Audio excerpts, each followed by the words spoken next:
Hi friends, நம்ம வீட்டில் பார்த்திங்கன்னா சுட சுட சாதம், அப்புறம் பார்த்திங்கன்னா மிளகு தக்காளி கீரை,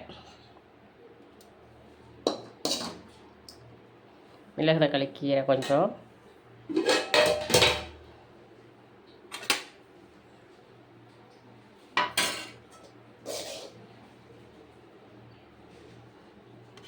பாவக்காய் கொஞ்சம்,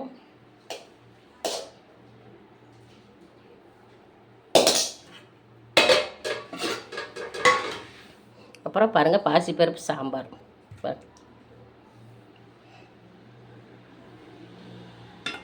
சரிங்களா? பாசிப்பருப்பு சாம்பார், அப்புறம் பருப்பு ரசம். பாருங்கள்,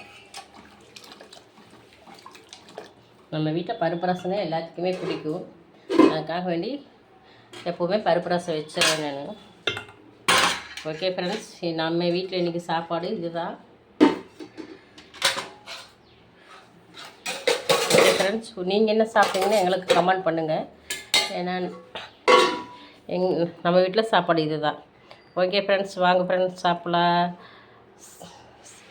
பிடிச்சிருந்தால் லைக் பண்ணுங்கள்.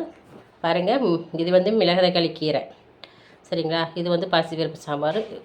பாவக்காய் காலையில் செஞ்சதா இருந்தாலும் வந்து நம்ம பாவக்காய்னா ரொம்ப பிடிக்கும், அதனால் சரின்னு பாவக்காயும் கொஞ்சம் வச்சுக்கிட்டோம். ஓகே ஃப்ரெண்ட்ஸ், வாங்க சாப்பிட்லாம். பிடிச்சிருந்தால் லைக் பண்ணுங்கள், சப்போர்ட் பண்ணுங்கள், சப்ஸ்கிரைப் பண்ணுங்கள். பாய்.